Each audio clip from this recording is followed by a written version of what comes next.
ایک شخص نے عمرہ ادا کرنا شروع کیا، اسی دوران زوال کا وقت داخل ہو گیا لیکن اس نے عمرہ مکمل کر لیا، تو کیا زوال کے وقت کیا ہوا عمرہ درست ادا ہو جائے گا یا اس وقت میں رک جانا چاہیے تھا؟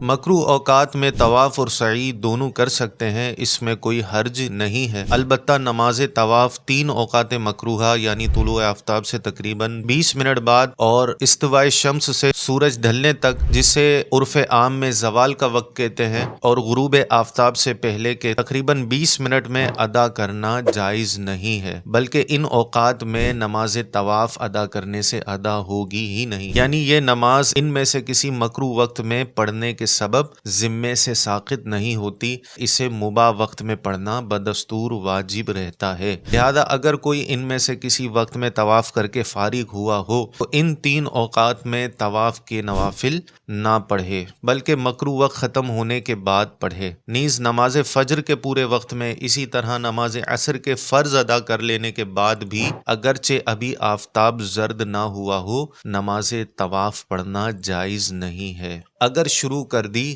تو توڑ کر کسی مباح وقت میں پڑھنا ضروری ہوگا، لہذا پوچھی گئی صورت میں دوران عمرہ زوال کا وقت داخل ہوا اور اس وقت میں عمرہ مکمل کر لیا تو دیگر شرائط وغیرہ مکمل ہو جانے کی صورت میں عمرہ درست ہو جائے گا، اور زوال کا وقت داخل ہونے پر رک جانا ضروری نہیں تھا، البتہ طواف کے نوافل اس وقت میں ادا نہیں کر سکتے، لہذا اگر طواف کے نوافل اس وقت میں ادا کیے تھے تو توبہ کے ساتھ ساتھ انہیں مباح وقت میں دوبارہ ادا کرنا ضروری ہوگا۔ ویڈیو کے آخر میں آپ سب سے ایک سوال ہے کہ مکہ مکرمہ سے سب سے قریب میقات کون سی ہے؟ میقات یعنی جہاں سے احرام کی نیت کرتے ہیں، کمنٹس باکس کے اندر جواب دیجیے گا۔